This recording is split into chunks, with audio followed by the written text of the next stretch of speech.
ညတော့ခြံနောက်ဖက်တောဆက်နာကနေတရွက်6တွေနင်းလျှောက်တန်တက်တက်ကြားလိုက်ရတယ်ကိုတန့်စင်ကော်ဖီပင်နှန်းတွေကြားကနေလှမ်းကြည့်နေခဲ့တယ်အမောင်ထုထဲမှာလူရိပ်ရောင်တော့မတွေ့ရပေမဲ့ညဘက်လှုပ်ရှားမှုတစ်ခုခုရှိနေတာကိုသူသတိပြုမိလိုက်တယ်အဲ့ဒီညအစပြီးသူညဘက်ခြံပတ်ဆောင်တဲ့လမ်းကြောင်းကိုမကြာခဏပြောင်းလဲပစ်ခဲ့သည်သူတယောက်ရဲ့အကဲခတ်မှုကိုခံနေရတယ်လို့လည်းခံစားလာရသည်ဒုတိယပတ်ဆောက်ဝင်တဲ့အခါမှာတော့မရှင်းလင်းတဲ့အရာတွေတဖြည်းဖြည်းစတင်လာတယ်ကိုတန့်စင်ဟာသူ့ရဲ့စုံစမ်းစစ်ဆေးမှုကိုဘိန်းဖြူကွန်ရက်အပြင်ခြံထဲကလှုပ်ဝက်ဆန်းကျင်မှုတွေဘက်ကိုပါတဖြည်းဖြည်းဦးတည်လာခဲ့တယ်ညတိုင်းအိမ်မက်ထဲမှာမျက်နှာငယ်နဲ့အမျိုးသမီးတစ်ယောက်သူ့ကိုတိုးတိုးလေးပြောနေတတ်တယ်။ကူညီပါမနေ့ရောက်တိုင်းအိမ်မက်ကိုမမှတ်မိသလိုဖြစ်ပေမဲ့ရင်ထဲမအေးမသက်ဖြစ်နေတတ်တယ်။ဒါတွေကငါရဲ့စိတ်ထင်တွေလားဒါမှမဟုတ်တကယ်ကိုတစ်ခုခုရှိနေတာလားဟူသောအတွေးများကသူ့စိတ်ထဲမှာအမြဲတစေလှည့်ပတ်နေခဲ့သည်။၃ရက်မြောက်ညမှာခြံနောက်ဘက်ကနေမိမတစ်ယောက်ငိုတန်တဲတဲလေးလေးပြန်လာတယ်။ကိုတန့်စင်ဓမီနဲ့လိုက်ကြည့်ခဲ့ပေမဲ့ဘယ်သူမှမရှိခဲ့ဘူး။ဒါပေမဲ့အဲ့ဒီအတန်ကညတိုင်းနီးပါးပြန်ပေါ်လာတယ်။သူဟာဒီအတန်တွေကိုအစကလစ်လူရှုထားခဲ့ပေမဲ့တဖြည်းဖြည်းနဲ့သူ့ရဲ့စုံစမ်းရေးရဲ့အစိပ်ပိုင်းတစ်ခုဖြစ်လာနိုင်တယ်လို့စဉ်းစားမိတယ်။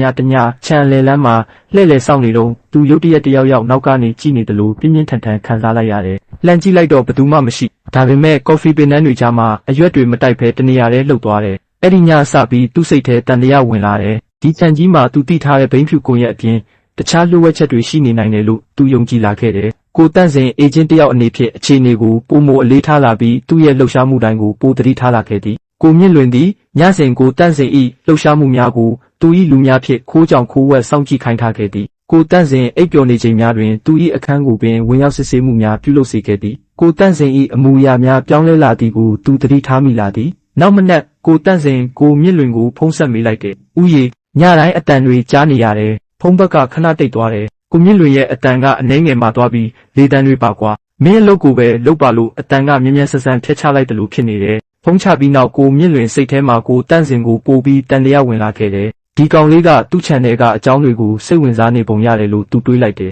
ထိုအချိန်တွင်ကိုတန့်စင်ရန်ကုန်ရှိသူ့ထက်ရရှိထံသို့ကိုမြင့်လွင်၏ဘိန်းဖြူမောင်ခုကူးမှုများနှင့်ပတ်သက်သောကနဦးချက်လက်များကိုပို့နေခဲ့ပြီးကိုမြင့်လွင်ရန်ကုန်ရောက်နေကြောင်းသတင်းရရှိခဲ့သည်